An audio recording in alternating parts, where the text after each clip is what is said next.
Good evening and welcome to the 16th Regulators and Policymakers Retreat being organized by EPI. I have with me Mr. Mukesh Raj, Managing Director, Nepal Electricity Authority. Sir, welcome to the retreat. Thank you very much. Sir, we'd like to know how has been your retreat, the experience of the retreat so far for you? It's good. Today I enjoyed the sessions, and especially the deliberation that was made by Mr. Patnaik was very interesting. And I was planning to enjoy the whole session, but unfortunately I have to go back with some emergency. So I apologize that I could not share my ideas and views with physical presence. So it's a good one. So this is a good opportunity for us to hear from you what you were about to say tomorrow, sir. So on the hydro sector, sir, we'd like to know what is it that India and Nepal can do together as part of SAARC or as bilateral neighbors? I will take this opportunity to extend my sincere thanks to all participants and concerned authorities, organizations who really expressed their sympathy and concerns in the devastating earthquake that really hit Nepal in last April and May, resulting the huge loss of life and property, including the hydro generating plants also. However, we are not afraid, and in hydro sector, the independent power producers were really badly affected. So we are, the government is planning to produce some bailout schemes to independent power producers. And regarding your questions, we are working on expansion of power sector in the SAARC region. If I remember correctly, one resolution was passed in the last SAARC summit that was held in Kathmandu last year to work out in regional grid within the SAARC regions. So there are the possibilities. Still, it takes a long time to materialize, I think. Right. So India has a certain amount of transmission capacity going into Nepal, and we have got transmission capacity, I think, coming back also. Yes. Is there any plan to boost the transmission links between the two countries? Definitely. Transmission is the major issue nowadays, and we are focusing. To expand the transmission system within the Nepal and in between Indo-Nepal, that is cross-border transmission line.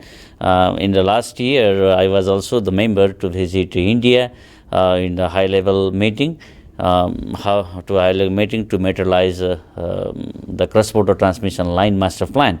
Now the committee has been formed with 3 people from either side, and the team is working, and I hope by the end of September we'll finalize the cross-border transmission line, keeping in view the power evacuation scenario up to 2035. At the time, we are nearly in the stage of completion of the Talkevar-Muzaffarpur 400 kV cross-border transmission line, which will really facilitate to import and export the power in both countries. At the time, we are importing power from Nepal, power from India to Nepal side in radial mode from 13 points, which includes 132 kV transmission line in 3 points.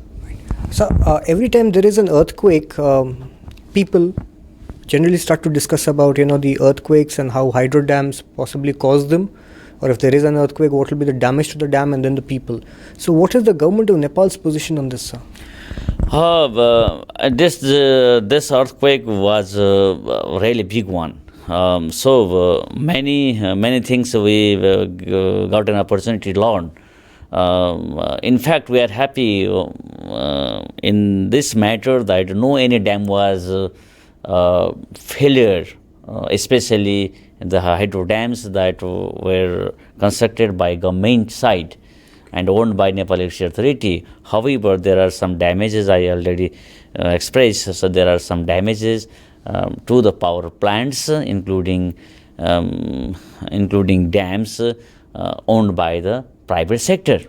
We were in the past, we are also conscious in design components, engineering components, and the weaknesses that have been exposed, revealed after this work, we will correct in future.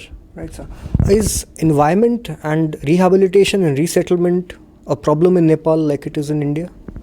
Yeah, there is a problem. There is, I think, a similar problem of land acquisition. And recently we are planning to construct a Budigandaki hydro project, 1200 megawatt storage project, and there is a big problem for resettlement and inundation. I think so. The same problem we are facing in the transmission line. Since long time, the transmission line have been stopped due to the social problem of land acquisitions, and we are also planning to revise the Land Acquisition Act. Okay, sir. There is talk of hydropower being used as ancillary power service or as a balancer for solar power and other infirm power. What position is the government of Nepal looking at in terms of hydro in this area? In fact, we have a huge potential. As we all know, there is a huge potential of around 83,000 megawatt, out of which 50% is seemed to be techno-economical viable. That means 42,000 megawatt. And we have a very long history of hydropower development. We have crossed more than 100 years in the hydropower development sector. In 1911, we developed 500 kilowatt Farping hydropower plant. But unfortunately, till now, we haven't explored more than 2%. So there are many factors which lead in these situations.